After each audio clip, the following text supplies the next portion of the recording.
You're listening to Dare to Transform, where we find the vision, dedication, and motivation behind inspiring stories of transformation. This is episode number 5, How to Follow Your Spark.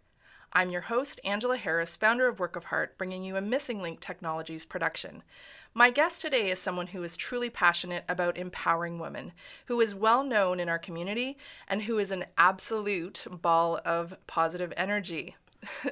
So Melissa Doucet is the proud mom of 3 boys, a serial entrepreneur, realtor, baseball lover, and a self-professed book addict. Saying yes is her power, and this has taken her on many, many adventures. Melissa believes strongly in the power of community and that together women can make an impact. She is incredibly proud to be one of the 4 founding members of the new event, She Inspires. If Melissa is not out selling a home, she is probably playing outside with her sons, camping, networking, or drafting her next business plan. Known for her peculiar laugh, I'm going to try and get that out, and knowledge of random facts, she is proud of the strong woman she has become. Melissa, welcome to Dare to Transform. Hi. Hey. I'm so excited to be here. Awesome. So I would love if you could share a bit of an introduction. Maybe tell us who you are, well, more than I just did, what you do today and how you got started. Yes. All right. So, well, I'm a realtor. I'm a mom of 3, but I am someone who really wants to stay authentic and who really wants to find her path in life. Yep. So it all started, probably in high school. I've been known to be authentic since I was very young. So I was on the student council, one of the top student in my high school, but I had a pink mohawk. So I was never really afraid of being myself, which is kind of my power. But I lost that power in when I went to university. Okay. See, I really wanted to go to university in visual arts. Okay. But I was very smart in science. So I got pushed by everyone to go towards science, health sciences. And I said yes. So I had 4 years where I just didn't do what I wanted to do, and I felt it through my whole body. I wasn't happy. I've learned some amazing things. I'm a problem solver, so for me, science was easy. It was problem solving all the time. But then I had to decide if I wanted to continue with postgraduate studies or not. And right before I made my decision, I packed a small suitcase, left university, left my boyfriend, left my dog. That was well, right now I'm like, it's the worst thing, but I left my dog. I left my dog, my little townhouse that I had, and I quit everything, took the train with the last money I had in my account, and then I knock on my parents' door, and I'm like, hi, Daddy, it's me. I'm not home for vacation. I'm not going to be a doctor anymore. I want to be a photographer. Okay. So it was a big turning point in my life. I'm glad that my parents were on board, even if my dad was like, well, I told the whole village that you were going to be a doctor. And I'm like, well, I'm sorry, Dad. Not happening. You're going to be proud as me, as you were going to be, in a way. So I took photography, and then photography led me to graphic design. And then graphic design led me to opening my own agency called Avenue 85. Yep. And then I got scared again because I had employees. I had a lot of people responsibilities. Exactly, responsibilities. Yep. And I was young, and I was a new mom. Okay. And then I became a single mom. Okay. And then I was a single mom looking for a place to live, and I couldn't find any place because apparently having a kid is really hard to find an apartment. Okay. Couldn't get a mortgage, right? Because you're self-employed. Self-employed. Yep. So, and there was creative ways for me to get a mortgage, but nobody took me by the hand and showed me how to. Right. And like I said before, because I'm a problem solver, I saw a problem there. Right. Right? I'm like, okay, well, there's something that I need to fix here. Right. And it's giving the opportunity to women like me who decided to move away from a relationship that was not working for the sake of me and my kid. And then I realized that real estate was a lot more complicated than it should be. Right. But I didn't jump on the real estate board right away. I got a full-time job. I quit my agency, worked in real estate for, in graphic design and marketing for Paid As I Win for a little while. And then I met a new man, I got pregnant again, blah, blah, blah. And then I realized it's time in my mat leave to start something new. Yeah. And I took my real estate license because I decided that it was time for me to try to fix this problem. Right. Right? Women and finances, women and mortgage. And something that had, it sounds like, the seed had been planted years Yes. ago, and like you just Yes. hadn't figured out what you were going to Yes. do with it. Exactly. And I'm not afraid of changing whatever it is in my life. I mean, my goal in life is growth. Right. And when I see an opportunity for growth, I take it, Yeah. no matter what it is. And I don't, sometimes it hurts me because I don't Yeah. always foresee all the obstacles that's going to be there. But I trust myself a lot, and Yeah. I trust my gut feeling a lot. So Yeah. when I have a feeling that I need to follow through and go get something, I just do. And it's like you just know. It's like a Exactly. it's like a spark or a spark of inspiration, if you will, Exactly. right? Exactly, it is. And I do believe that everything happens for a reason. Very I do strongly. as well. Yeah. And it's not like everything happens for a reason because life has been written for you already. It's Right. everything happens for a reason because you're on your way to happiness, which is probably everyone's goal, is to be Yes. happy in life, right? Yes. 100%. So science. That's my goal anyway. I think I can't speak for the world, but it's probably everyone's goal. They just don't know it. yes. Yeah. Right? They explain it a different way. But for me, Yeah. being happy is what I want in life. Yeah. And I am happy. That's I'm amazing. really happy. So Well, and I did notice that when I was going through some of your content online, I noticed, like on your real estate page, that it was very different compared to a lot of other realtors that I've seen out there, because you talk about, wanting to empower women and Mm-hmm. wanting to, help people find ways to own their own home and to do this, and that it doesn't always have to be closed doors for people No. that think, it's not Exactly. going to be for them. exactly. I mean, my goal is that everyone is allowed to have a house. Everyone needs, like everyone has, there's nothing more beautiful than being able to put a shelter on your head, Yeah. a roof on your children's head, and everyone should have the opportunity to do that. Yes. In real estate, a lot of people think when there's a no, Yeah. it's always a no. Yeah. But really, in real estate, when it's a no, it's just not right away. Right. But the problem is that nobody is teaching them how to turn a no to a yes. Right. And that's my goal. I don't have all the answers, but I have an awesome team of people that I'm still building every day that can help those people and be like, well, you can't get a mortgage right now. Right. But if you do this, in a year, you will be able to have a mortgage. And I'll be Yep. here to help you find a perfect home for you. Right. And there's a lot of misconception in real estate that if you're allowed to have a mortgage of $220,000, it doesn't mean that this is what you should have. You don't Yeah. want to be house poor. Well, that's it. Right? Yeah. So Yeah.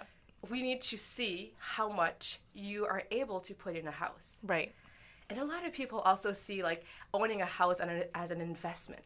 But it is not an investment before you pay cash for that house, before True. it's your house. So Yeah. you owe the bank. Yes. It is becoming an investment every time you make a payment, but that Yeah. investment needs to be smart. Right. Well, Right? and I think So- it's, to your point, I think it's figuring out, what makes sense for you, because Exactly. I too, like over the years, we've moved a few times from Winnipeg to Moncton, and, the bank has been willing to offer sometimes double what we Absolutely. wanted. Yeah. And if we'd gone for that, who knows when I would pay off my mortgage, right? Yeah. Just because you can doesn't mean you should. Exactly. So- And I mean, you don't want to stop living, I mean, because Right. you own a house. It should be a plus, not a Yeah. burden in your life. Yeah. Right?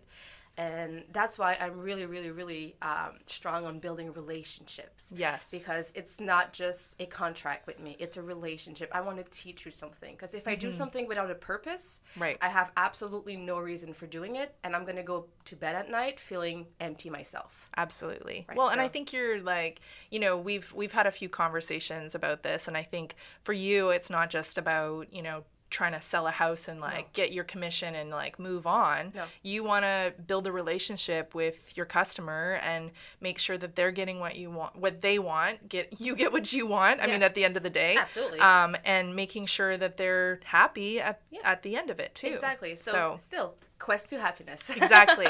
I do think I love what you said there, Melissa, about, a no not meaning an absolute no, and it will eventually lead to a yes, because I think that's an analogy that we can use in lots of other things Yes. too, right? Absolutely. So that's It's awesome. great. And no never means no. It's just not right now or not in this way. Yeah. I mean, there's always, if you really, really want it, you'll get it. Yeah. You just might have to work harder. Yes. Or find a creative way. Yeah. And that goes with a house or with a goal in life or even with just traveling. If you want to travel but you don't find the time right now. Yeah. I was, and my husband's going to really not be happy with me this morning saying this, but I'm still, because he probably won't listen. It's okay. But this morning I'm like, I'm signing up to the gym because I always take like 3 things every month that I'm going to do, right? Okay. 3, not goals, but 3 ways to grow. Okay. And I've been wanting to go to the gym forever. Mm-hmm. And I'm like, I have a trainer, but I always cancel on her. And I'm like, if I pay for something, because I'm very good with my money, if I pay for something, I'm going to go. Right. So I'm like, if I sign up to the gym, do you want me to sign you up too? And he's like, oh, no, I don't have the time. And I'm like, yes, you do have the time. You just don't want to make the time for it. Right. I'm going to do the 5 a.m. to the 6 a.m. and you can go from 6 to 7. And then he just looked at me and he's like, is that one of your motivational speech again? Right. And I'm like, yes, you decided to be with me. So, but anyway, he's not signing up, but next I don't time. always win. Yeah. But a no might lead to a yes. Now probably, you know what you need to do, right? Exactly. Yeah. But then I put all this pressure on him, and I kind of, I guess, gave myself some pressure to show him that I was able to do it, right? So right. Give me a reason to go to the gym. That's awesome. So tell me a little bit about, when you were starting out, how did you decide to go out on your own and become an entrepreneur? Like, is that something that you had dreamt about when you were younger? I think it's just part of my personality. Yeah. I am not a good employee. But at least you know that. I know that. And can admit it, I should also add. Yes, absolutely. So I mean, I feel there's 2 types of entrepreneurs. There's the one that really want to be rich with money, and then there's the one who wants to be rich with time. And that's the kind of entrepreneur that I am. I need to be able to have complete control on my time, on my schedule. And I say this, and I mean, being an entrepreneur is very time consuming, but I get to do what I want. Yeah. And I'm still learning every day how to delegate, because this is my struggle right now, is delegating. I'm a micromanager, and that's probably another reason why I was not a good employee. I'm like, no, boss, you shouldn't be doing this like this. I mean, you should be doing this instead. So, and that's the reason why I went through that, in that route. But I also always thought that I had good ideas, and I didn't want to be limited in any way. Yeah. So this is why, and I love the power it's giving me. Yeah. And I feel stronger every day because I can actually say that I'm an entrepreneur, and I am also addicted to the adrenaline you get from the first year in a startup. Yeah. So it's just, for me, it's so exhilarate. It gives me a reason to wake up every day. Yeah. So it gives you purpose. It gives me purpose. Yeah. That's and it's amazing. Mine. Yes. It's mine. So one of the other questions I had, how have you been able to infuse your personality into your work? And so, our audience can't see you, but I know you posted publicly about it, about tattoos and about showing up as you want to, wearing what you want. I mean, as an entrepreneur, you get to do that. Yes. But you also have customers that you deal with. So talk to me about that. It was a long journey. Yep. Let's just say. And when I was a graphic designer and when I was I had my agency, it was easier because I was in a creative space all the time. Well, and pink mohawk would be okay. Exactly. Right? It was actually like, oh, she looks cool. She looks edgy. So she must be good at what she does. Right? She's an artist. Yeah. Right? But being in real estate, I actually had 7 months in real estate, and nobody knew I had tattoos. And I have, for people who doesn't see me, I have a sleeve. It's an obvious tattoo. And it's beautiful. It is. It's very well made. Artistic. Exactly. So it's good. But I hid it completely. Okay. And I knew it was, I thought it was better to wear long sleeve in plus 32 outside than show my tattoo. Right. Not awkward at all. Not awkward at all. Sweating, and I mean, not mascara going down my face. And you're probably super uncomfortable too, Melissa. I was super uncomfortable, right? And because I was hiding my tattoo, I was hiding more than my tattoo. I was hiding my personality. Absolutely. I'm very bubbly, I laugh all the time. I have an awkward laugh, and I mean, it's okay. Yeah. I do have a lot of knowledge, and I'm also very smart. Yes. And it took me a long time to realize that I could be a whole package, just a different package, right? Exactly. I love that. So it actually all started when I went to a goddess gathering. Okay. With Stephanie I Johnson. love And Stephanie. Me too. Yes. Hi, Steph. Hi, Steph. And we were just like, I didn't know what I was getting myself into. I was just like, oh, I'm just gonna go because it looks beautiful. The food looks good. Yes. Food brings me to a lot of places. So I'm like, okay, so I'm gonna go. And then I realized that I had this. I was struggling with this. Yeah. And I made myself a promise at the end of the session that I would show my tattoo for 30 days. No way. That's it. And then a year after. It's amazing. It is amazing. And then, because I felt freer. Right. And I was a lot better in real estate because my mind was on the finding a house and not hiding myself. Right. And it's a constant challenge because I've been okay in high school and then I was not okay in university and I've been okay in graphic design and I was not okay in real estate. So I think it's a constant need of growth that we need, right? Right. So anyway, and then I did, and I'm just like giving like power to everyone right now, but I did the Mero Lab. Okay, with Natalie I know. And Kira, These right? are all my favorite people too. I know. Oh, that's why I love you too. And yes. Yeah, well, okay. Yeah. So and I decided not only to be able to show my tattoo and my personality, but I was going to bring my whole brain around it. Yes. I am different. Right. And people are looking for different. Absolutely. And since I've been doing that, my business has gone up 30%. I also love stats. Yeah. Gone up 30%. The market is good. Yes. But being in the top 10 in a big market like this shows me that I'm also good. Exactly. And now I get to do my job and not worry about how I look. Right? Well, and I think, what I've seen you do is like you're showing up just as yourself, which is amazing, right? It is. Which is actually far more difficult than people realize or give themselves credit for. Yes. And, the reality is consumers, customers are looking at you and they can't necessarily put their finger on it, but they're like, something about her energy or her confidence or whatever it is like, it's drawing people to you, right? And it's because you're just showing up and like shining through and being yourself. Exactly. And you get to work with the people that you want to work with too. Absolutely. Right? So, I mean, I always say, like, in my bio even, that my power is to say yes. But I also think that I have a good power to say no. Yes. Right? So I know now who my client should be. And I want to work with these clients, which is exactly what I'm doing by showing up. Absolutely. Right? So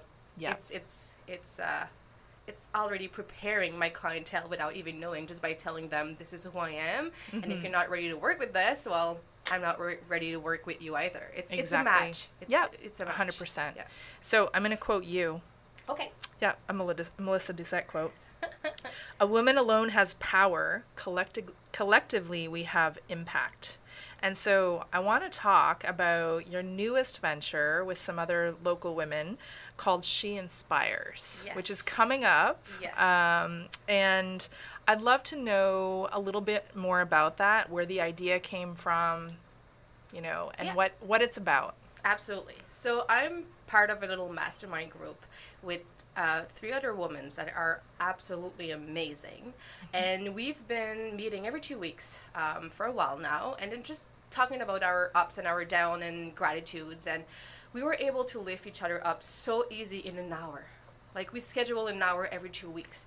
And every time I come out of that, I'm like empowered. I feel empowered because as women, we're a group that we want to support. Right. We were born with this need of helping, of supporting, of motherhood, of lifting people up, right? And sometimes I will interrupt to say, sometimes we forget that we need it too. Absolutely. Yeah. Exactly. And this is what I wanted. I wanted to take all those amazing secretary that are making those white rich men rich and bring them up front and show them how they can make their self rich. Right. And show them, the white rich men, that they're not a lot without them, right? So it's, and I want them to. So anyway, we started talking about that and saying that, we should bring that to the community. I mean, everyone should know how fun this is to be uplifted by other women. And then in 30 minutes, she was born. Wow. So I'm like, okay, so how do we do this? And you guys moved quickly on it. We did. I'm like, we're gonna guerrilla market this, and just do a launch and not tell anyone what it is, but just put the word she and put it very feminine so people know that it's only towards women. And the amount of people we got that night was tremendous. It was such an empowering night, inspiring. I met some amazing people, and this is what she is all about. Love it. And we're doing this event, and it's going to be an event where we're going to have a keynote. So Susie Campos is one of our keynote. Well, the keynote. I shouldn't say one of the. But, and basically, we're going to talk about women taking action in the community, in politics, what I think is very important right now. We need more women in politics. And I'm not going to go on a political because this will last a lot more than 30 minutes. But anyway, building business, building each other up, creating little focus group that we're going to be able to talk about one subject that we like, and just having a full day of inspiration and a full day of communication and lifting up each other, and good food. And then we're going to all finish the night off with a little 5 à 7. Nice. And then networking. Right? Amazing. So. Well, I mean, you're speaking my love language. Yes. That's what, that's what Work of Heart is all about. Yes, absolutely. And I love that, that you guys are creating a space specifically for women to inspire and empower them. So thank you. The power women have, alone or together is absolutely incredible. I've seen some people have ideas that I would never even thought about, and I feel like I'm in an idea machine myself. And I'm just like, wow, let's just all work as a team. And I think that a lot of women has been brought up with, girls are hard on each other in high school. And I was one of the boys in high school because of that. I had a lot of girlfriends, but I didn't have a pact. I didn't have a place where I could always go. And I was brought up that way, probably with the TV and all those, I don't know, I'm just trying to think of a TV show, but I can't. But anyway, and it's just, we need to fix this. Right. Because it might be a conspiracy that the men don't want us to be together because no, we don't always just talk about shoes. We can actually talk about some specific subjects that will change some people's life. Absolutely. And the power we have together is incredible, and I want to be part of it. So absolutely. I created it. Well, and what I've seen over the years is that a lot of women, and I will say men too, but for the most part, what I've seen is a lot of people certainly just sometimes just need someone to listen to them, or someone to bounce off ideas, or to hold up the mirror for them so that they can see what their potential is, or to give a little bit of advice, or connect them to someone else who can help them pursue a dream that they have that might not be as far away as they think that it is, right? No, exactly. And having an event like She helps me be a social connector with those women. Right. So this is what I want to do. This is what I like.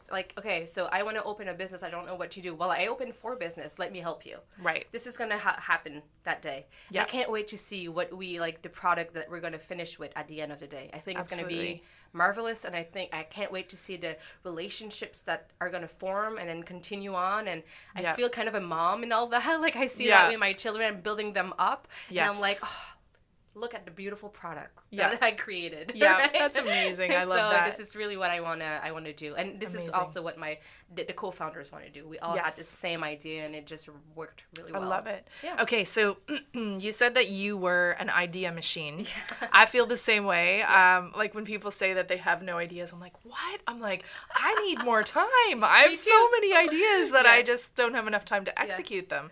So tell me, how do you decide when to pursue or take action on an idea and when not to? How do you what's your process? Before, it used to cause me a lot of anxiety. Yes. I have books and books and books and I call them my idea books. Okay. This is, and when I say books, I probably have more than 50. And it's just pages of businesses I want to do, and then products I want to do, and services and blah, blah, blah. Yep. It's my way to get it out. Right. But then I read the most amazing book, which is Big Magic by Elizabeth. Oh my God. Yeah. By Elizabeth Gilbert. And that book helped me so much with all those ideas, because she see an idea as an entity, as something that exists, and it comes Absolutely. to you, but you don't own that idea. Right. And if you don't want to act on it, it's okay. It's not lost. Somebody Right. else will probably have it after you, Yes. and will do it. And that's how I felt with ideas. I'm like, they're all my little babies, and I'm not like, they're not getting born. Like, what can I do more? And then I do what makes me grow now. Yes. As a person. So I used to have a lot of goals. Right. A lot of goals. Yeah. And again, that was overwhelming. But right now, I have one goal, and I have two. It's to grow and to be happy while I'm growing. Oh, that's amazing. I love that. That's by always pursuing growth. There's a lot of goals that's being achieved without me putting the pressure of having them achieved. Right. Without putting like parameters around it. Exactly. And, so, I mean, I will say too, you know, I listened to Big Magic, so Elizabeth Gilbert, for people that have not either read it or listened to it. Yes. And it was an absolute game changer, like life changer for me. And so it really, you know, kicked off for me you know, when people ask me the same question about ideas and inspiration, it really kicked off you know, I won't quite go so far as to say a system, but I think you've probably heard me talk a couple of times or speak a few times. And when something is like really nagging at me, and something is like, okay, just fill out that form, or like tell someone you're interested, or do this, I'm like listening to those voices, like listening to your inner voice saying like, just do it, just do it, just do it, right? And if something comes up, I also have a rule of 3. Yes. With ideas. Yes. I'm like, if something comes up 3 times, or like someone is like talks about a book or talks about a thing or whatever it is, I'm like, okay, universe, God, whatever you believe in, I'm like, I got it. Okay, I'm gonna do this thing. Since I've heard you say that, I went to the last work of heart, and you said that in your talk. I've been using that power of 3 also. Yeah. So you've inspired me about using that power of 3, and I'm super excited about that. Yeah. I'm like, oh well, it's just 2 times, so I still have time to think about it, right? So well, and especially like, you know, I laugh that I started off in science as well. Yeah. Okay. And so I think it's like it's sort of having that creative part of your brain. Yes. And it's also kind of the structured part of your brain. It's like I like to have rules, right? I'm putting that in quotation marks, and the audience can't see, but, you know, I like to have rules that I'm like, okay, so I know what to do with this. Like you said, it's like, okay, well, it came up 2 times, so I still have 1 more. Yes, exactly. Right? And I love systems too. Like, as much as I believe that I'm a creative person, I'm also a very how do you say it? Analytical. Yes. In French. Yeah. Person. So I do need those systems, and I do need a reason why I do things. Yes. And sometimes I figure it out after I say yes. Yes. But that's okay. Yes, exactly. Okay, so a couple of questions before we wrap up. Yes. So what piece of advice would you give to someone who is starting off, you know, in business or feeling stuck in their career? What would you like, looking back on things? Starting off a business, because I've learned the hard way. I would definitely say go get a mentor. Go get someone who already did what you're trying to do, and learn from them. Yeah. Learn from them. You're going to do mistakes along the way. That's 100% sure. And you can't be afraid of failures, because being afraid, like, failures for me is a stepping stone. Yep. This is how you grow. This is how you get success, is by failing and then taking the time to learn from it and then grow, right? Right. But I wish that I would have met with somebody when I started my first business for the stupid stuff. Like, how do you file taxes? Right. Like, yes. oh, you have to do that 4 times a year, not just 1 time when you're an entrepreneur. Oh. Shit. Right? So good to know. So good to know, right? Yeah. So stuff like that, and where to get some fundings when you start a business, and I mean, it's so. You need to prepare yourself. So absolutely. I would say that. And even if you're stuck in a career, I mean, go ask for help. Go get a mentor. Go to work of heart. Go to places that will inspire. Get inspired somewhere else. Find people. I think it's like surrounding yourself with people who are, you know, on that same path and who are positive. Yes. And like who are sunshine, you know, and for like lack of a better word. Who are not afraid also to be vulnerable. Yes. Because I do think that positivity is very, very good, but empty positivity is 100%. A killer. Yes. So I've been trying to be a lot more vulnerable, even on like Instagram, and it's hard for me. Yes. Just because I'm like, oh, I don't want to play the victim, but it's not playing the victim. It's just being. You're just being real. Authentic, right? Yeah. So someone who's able to tell you the real stuff. Exactly. Yeah. I love that. Okay, so I usually say to my guests, like, do you have a favorite book? But I know that you definitely, Yes. being a book addict, you do. So name a few. What are your favorite ones? So Big Magic, Elizabeth Yes. Gilbert was the one who started on my nonfiction reading obsession, I would say. Yep. I love everything John C. Maxwell. The 15 Invaluable Laws of Growth was, like, I always write passages from books that I love in another book. Okay. And I think I wrote every page something that I read in that book. No so for me, way. that book was a big eye-opener. Yeah. Something I would recommend anyone that's looking to grow in anywhere to read. I also really, really loved Daring Braveness. No. Daring Greatly? Is it Daring Daring Greatly? Greatly? Brene Brown. Well, anything Yeah. Brene Brown is good. Yes, she's amazing. Yeah. So Brene Brown, and yeah, I have so many. I can't just like I know. tell you what I like, but I would definitely start with Big Magic because I think it's such an easy read. Yes. And right now I'm reading It Works by I'm just gonna grab my She's book. pulling it out of her. Amanda Steinberg. Steinberg. Steinberg. Okay. And it's Ooh. all about women and the mindset that women has with money. Okay. And I think it's a big subject, and it's something that I'm Yes. very interested in lately. So I started it yesterday, and I'm almost like halfway through. No way. Because it's such an easy read, Okay. and she's really funny in it too. That's so that's what awesome. I'm looking like. I'm looking Yeah. for people who will pass a message, but with like that can be sarcastic. Yeah. Like I love that. I had problems. Well, and it's interesting that you bring that up and potentially a future episode. But I think, what I've seen over the last year and something I'm definitely interested in as well is that money mindset. Yes. And I think, there's a lot more books coming out. There's a lot more content out there. Yes. And I think it's so important as people go along in their journey and in their career to like be focused on it and be like willing to let it in. Right. So, I mean, I think we're in a turning point right now where women. I don't know why we're almost done, and then we started good. like a new Yeah. subject that I'm really Yeah. passionate about. But Yeah. We've been brought up with this idea and this mindset that the men will take care of finances. The men, like my dad, will give money to my mom, so she will give it to us, whatever. But you Yeah. know what I mean? Like no. yeah. Being a single mom and not right now. Having been a single Yes. mom, I know how important it is to know your finances. Because when Yes. you have to take care of somebody else and yourself Yeah. out of nowhere, because Yeah. it was not expected, you need to know your You need to know your numbers. numbers, and it's Absolutely. important. So that's one of the reasons I went to real estate, because that was a Yeah. number I didn't understand. That's what I tend to do when I don't understand something. I get excited, and I become a pro. And you changed your career because of it. Exactly, absolutely. I love it. Yeah. But yeah, finances and women and men also. I mean, Yeah. it's a touchy subject, and it shouldn't be. It's all good. Yeah. It's all good. Well, thank you so much, Melissa, for joining us Already today done. and sharing your story. Yes, I know. We could probably talk for like I 5 know. more hours, I right? know. But yes, we're wrapping up. So I'm Angela Harris, and this has been episode number 5 of Dare to Transform, a Missing Link Technologies podcast in collaboration with Work of Heart. Have an amazing day. We hope you dare to transform.